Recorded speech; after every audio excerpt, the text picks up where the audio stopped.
Again, this is just an example where a student is applying a different intellectual virtue to a different context. This is not the same topic that you're doing, but the intellectual moves, the basic assignment is the same in terms of the intellectual moves and what you're doing. So again, remember, in these examples, we're working with a different prompt. The prompt is discuss your intellectual humility within the context of taking a philosophy course. As I iterated in the other video, you're talking about intellectual perseverance in response to learning about and applying what you learned about with respect to argument analysis and clarification. Okay, so let's go through this example. I'll probably make comments along the way. So I went into math thinking it would be easy. Okay, so first of all, are they even talking about philosophy? No. So that's already a bad thing. So when you're doing this topic, make sure that you do not talk about other assignments at all. Do not talk about if your section did theory connections, do not talk about that. If you did opinion comparisons, do not talk about that.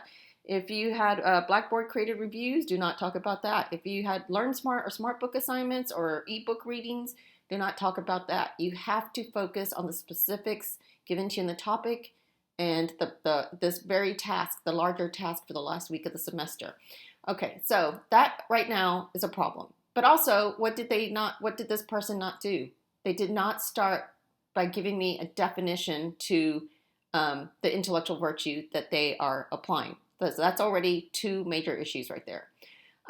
They don't even mention it. So I need to know at the very beginning which virtue you're talking about, intellectual virtue, and what the definition is. Then this person says, I was so sure it would be a breeze because I made such good grades in the subject all through high school. Okay, so they're giving us a little bit of context, which is fine.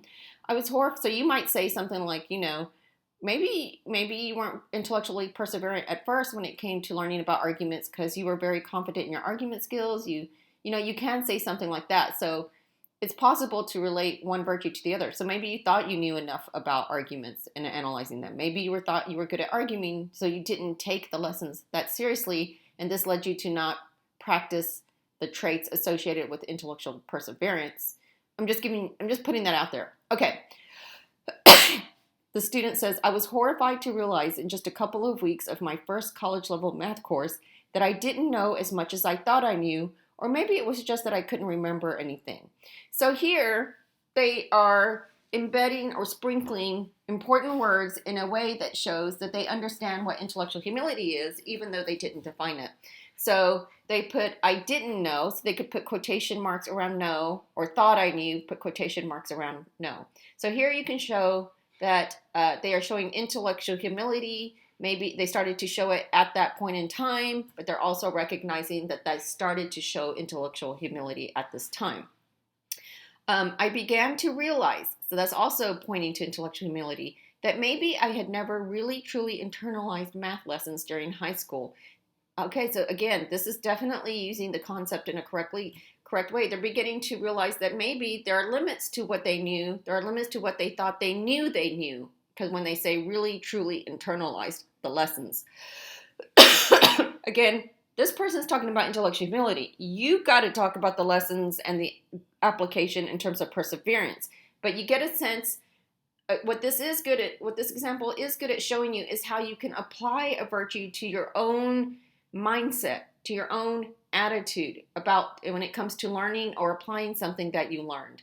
It shows you how you can connect an objective definition and lesson as facts to your own subjective, relative, psychology and experience in working through something. I now realize that me acknowledging this was a sign of what turned from intellectual arrogance. So they're sprinkling in, and showing me that they've read the lesson, because in the lesson on intellectual humility, if you're in one of my 16-week courses, again, you got an extended lesson on intellectual humility. They are showing that they read that intellectual arrogance is the opposite or an opposite of intellectual humility. And so what they should have done, though, was put quotation marks around intellectual arrogance to make it pop that they're pulling from the lesson directly. And this would have been towards the end of the lesson, probably below the bullet points. Now they finally tell me that they're talking about intellectual humility. But in this philosophy class, for this kind of technical writing, we want to define our terms first. which has to do with, now they're giving me parts of the definition, which had to do with admitting limits. So this response is better in the sense that at least they named the concept correctly. They used the word intellectual in front of the virtue, and they do pull from the definition in quotes. But like I said, I want you to cite the full exact definition given in the little text box for intellectual perseverance. I quickly accepted that there were problems with my beliefs about knowing a subject.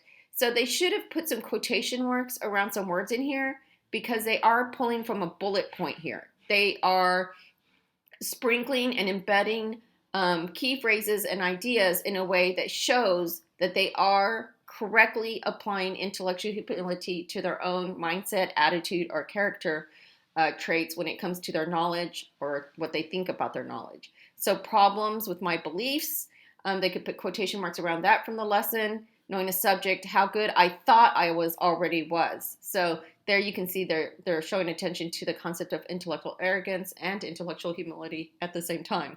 While I could have just dropped the class, blaming anyone but myself, I committed to the idea that I could learn from a variety of sources in a variety of contexts. Now here they finally put quotation marks around stuff. This is from one of the bullets. And this bullet, so they pulled from that bullet, they put in quotation marks, minute college embedded math course being one of them. Okay, so what I've gone over here and what I've pointed out is that there are ways in which this response is better. I've pointed out ways in which this response is not better. This response might get a D. So if it was for task bonus points for this particular assignment, you might get 5 points added to the overall bigger assignment, right? To the week 8 if you're my 8-week course, or your week 16 if you're my week 16 course, to this bigger assignment where you're doing your self-assessment, and then you might get 1 course bonus point. But because of the problems that are there, they would not get full points. This could be easily fixed, but they would have to change it for the prompt. That's all I have.